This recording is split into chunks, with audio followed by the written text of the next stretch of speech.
Travelista kali ini mencoba wisata yang berbeda. Untuk itu, saya dan tim menuju lokasi di sebelah barat daya Pulau Sumbawa, di Kecamatan Jereweh dan Sekongkang, di Kabupaten Sumbawa. Oke. Ini Mbak Mariska, Mariska.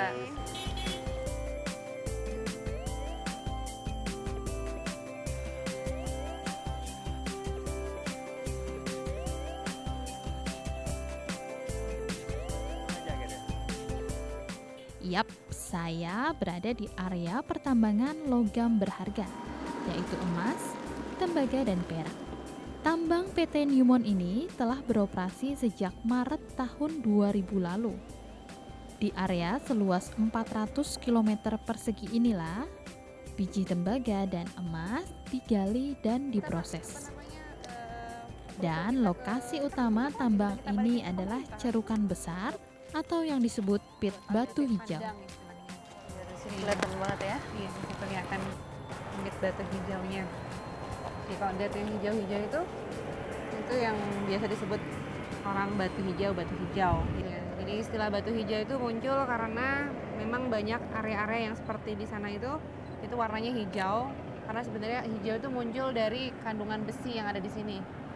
Kandungan besi yang dia teroksidasi dengan air, jadi muncul warna hijau. Makanya disebut batu hijau ya. Batu hijau, iya. Ini udah besar sekali, panjang dari diameternya berapa ini, Mbak? Diameternya ini sekarang sudah mencapai 1,5 kilo.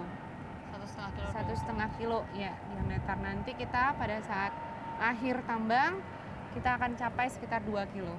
Jadi setengah kilo lagi. Akhir tambang itu pada saat dia sudah habis.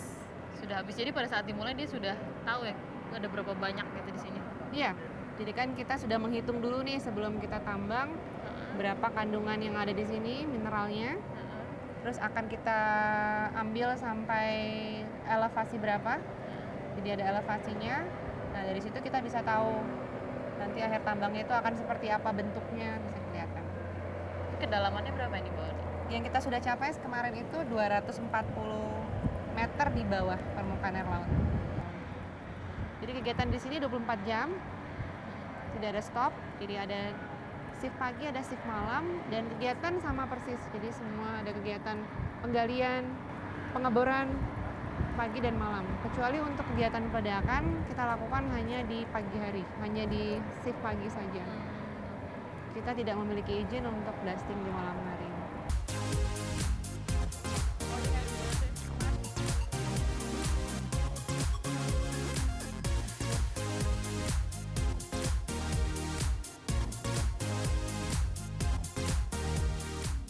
Lebih dari 600.000 ton batuan digali setiap harinya di pit batu hijau.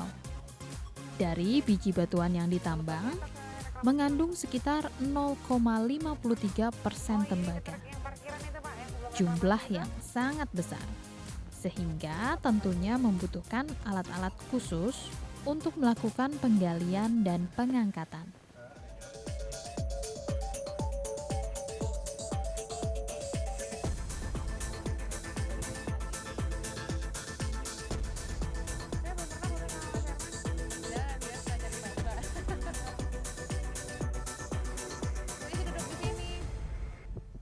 Nah, di tambang ini hasilnya setiap hari kurang lebih 2.000 ton konsentrat. Itu baru hasil akhir. Jadi Anda bisa bayangkan berapa banyak material yang setiap hari digali harus dibawa dari dasar tambang ke atas. Pastinya perlu kendaraan yang bisa mengangkut katakan ratusan ton. Namanya haul truck, dan jangan bayangkan truk biasa. Ini sangat besar, ukurannya seperti apa? Sebesar ini nih. Dengan tinggi sekitar 7 meter dan panjang 14 meter, haul truck Komatsu 830E ini membuat saya merasa seperti Lilliput. Besar truk ini sebanding dengan kekuatannya, 2.500 tenaga kuda atau horsepower, membuat haul truck mampu membawa beban sebanyak 244 ton. Mas Ari, ini kan kalau kita ngomongin wisata itu orang nggak kebayang ya pergi ke tambang gitu. Sebenarnya wisata tambang di sini tuh seperti apa sih? Jadi pertambangan ini yang perlu kami perlihatkan ya bagaimana mereka mendapatkan pelajaran dari apa yang ada di sini. bagaimana perusahaan mengambil mineral berharga dalam tanah, kemudian bagaimana cara menempatkan mineral di dalam gudang dan lain Jadi sebagainya. intinya proses-proses pertambangan iya, itu seperti apa ya? Karena kalau kita denger aja kan nggak susah ya membayangkan Iya, untuk itu. iya. Tapi kalau untuk orang umum kan bayangan kita, persepsi kita kalau masuk tambang tuh pasti rumit lah ya, susah. Kalau Iya. saya lihat juga kan ada banyak aturan-aturan. Tapi Iya. kalau masyarakat umum mereka pengen gitu, bisa nggak sih, memungkinkan nggak sih mereka kesini? Oh bisa, karena selama ini kita hampir tiap minggu ada kelompok besar yang kita ajak untuk melihat secara langsung ke daerah tambang ini. Masyarakat pun bisa melihat ke daerah tambang ini. Tetapi mereka syaratnya ada sedikit ya surat kecil lah, artinya siapa yang akan datang, siapa namanya gitu kan. Jadi kami bisa menginput nama mereka di dalam data kami. Jadi sebenarnya terbuka ya? Ya terbuka, siapa siapa bisa, saja tapi ya. prosedur dulu aja Ya itu yang prosedur harus aja ya. dilakukan. Ya. Kalau dari tambang sendiri ada kompensasi nggak sih? Kan mau tidak mau pasti destruktif kan? Iya, sebetulnya kita ini kan membuka lahan. Dulunya bukit, sekarang menjadi lembah. Yang dulunya lembah akan menjadi bukit. Ini sebetulnya ada proses perubahan alam aja. Dari bukit menjadi lembah, yang lembah jadi bukit. Artinya gini, tidak semua batuan yang dari bukit itu ada kandungannya. Yang tidak ada kandungannya kita tempatkan di lembah, ya kan? Yang ini yang lembah nanti karena banyaknya batuan yang tidak ada Jadi kandungannya jadi bukit.